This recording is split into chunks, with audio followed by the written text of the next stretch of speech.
March of 1972, my mother placed me on a handmade patchwork quilt on the back sidewalk of our farmhouse and watched me sleep under a nourishing sun. My parents took my photograph that day, a square photograph I have now. This faded image is my only photograph, my only access to identity, representing the first 3 months of my life. This image isn't like the ones we see on Facebook today. Fresh, pink babies, hours old on scales, and in new arms in hospital rooms. In my 45-year-old photograph from my baby book, I'm a tiny thing with my face turned away from the camera because my face was too heartbreaking to bear. I was born with cleft lip and a cleft palate. This birth defect happens in 1 in 600 babies. My parents discovered this fact at that most anxious and exhilarating moment. Boy or girl, breathing, crying, and then all of the answers in my fractured little face. My parents have prepared for almost everything. While my mother was in labor, they stopped at Neiman Marcus to get her some new slippers on the way to Presbyterian Hospital. However, they were not prepared for the shock of a cleft lip and palate, an imperfect smile, and the sudden arresting knowledge that now life is different. Over the next few days, there were more questions than answers. Was this an outward sign of other congenital birth defects? Could I nurse? Would I have a speech impediment? And was my brain okay? These two amazing humans embraced it all with tenacious optimism and a fierce, loving compassion only mothers and fathers know.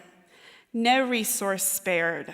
Best doctors in Dallas, best coordinated plan without email, best testing, best bottles, and the best outlook. This baby, their baby, would have everything for her healing and a lot of love in between. The journey to put my lip and palate together, to stick it together, took 21 years. When I was 2, we moved to Tulsa, Oklahoma from Dallas. 2 and sometimes 3 times a year, we road tripped home to Dallas to visit the very best plastic surgeon my parents could find. Dr. Donald Klein was a gifted surgeon who saw me before we saw me.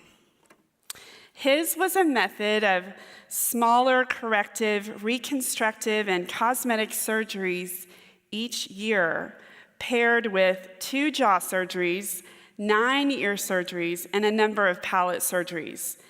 21 operations in 21 years. At the tip of my nose, blue silicone to replace the cartilage I didn't have. In my chin, a prosthetic addition to counter the severe underbite.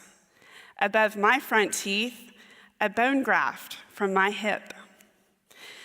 We've come a long way, my parents, my brother, and I, from the chill I used to feel as they pulled into the parking lot at the Plastic Surgery Center of Dallas in the darkest hours of morning.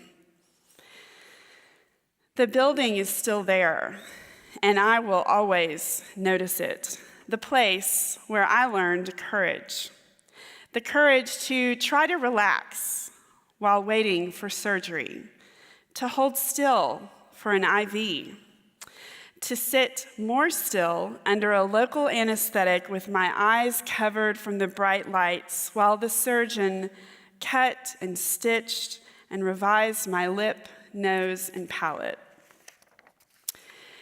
It wasn't until I was 9 that I learned I was different. As a counterpoint to my surgeries, my parents were this committed to a normal life, a nurturing school, piano, pet rabbits, Spanish class, and a lot of art. And it wasn't until I was on the playground that I realized I wasn't Amy in the sunshine anymore. I was liver lips, flat face, and the girl who got hit by a bus. One day it wasn't words, but persimmons they threw at me, stinging my heart more than my skin. But I had a force shield of believing I was beautiful. It was an invisible cloak my parents gave me. The words hurt, but my mom and dad would not let me become the words. I was already other words, perfect, complete, beautiful. Their truth became my truth. Often the surgeries required a week of bandages.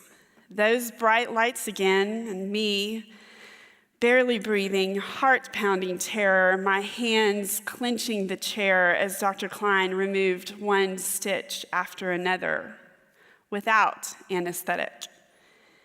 And then the hand mirror, all the waiting and build-up for what I hoped to look like. "She is beautiful," I would hear my mother say first. And I could see the surgeon beaming, and then me in the mirror, scars hot and swollen from the pulling, tears in the corners of my eyes. "The swelling will go down in a few weeks," Dr. Klein would say as the counterpoint to my certain disappointment. I needed a benchmark, the relationship of what I looked like as I stared into the mirror to what I looked like at birth. "Can I see my baby pictures?" I asked Dr. Klein again. He would say, wrinkling his forehead. "I don't think they're in the file." What I was angry about then, wanting to look normal, having to deal with the demands of courage, and how unfair it was to not play sports, that anger has been replaced with love for two parents who prayed a lot for a perfect girl with a closed lip, a girl noticed for her completeness, not her defect. What I see now is the love that connected what wasn't, the best surgeons, the fierce protective shelter, the tenacity to get me to my last surgery at age 21. They did this. They made the girl with the courage to speak slowly and to enunciate. They filled in all the gaps, and now air moves through me and stops in all the right places. You might say I'm bionic. When they find my bones 1,000 years from now, there is a story these bones will tell. But the real bionic in this story is the voice that I have. This daughter who stands on stages and says things that people can understand. This daughter who learned compassion from two parents who resourced the best, their faith, their compassion, and their love. I am the seed of that compassion, a girl working on a fearless heart, facing the world and you completely. What is it that turns the pail of fear into something else? Who calls the butterfly out of the cocoon after a long, dark sleep?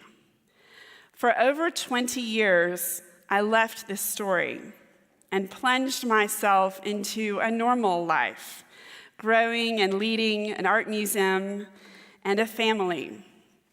I found a new cocoon, a harbor of cozy stasis. It was finally easy, but it wasn't true.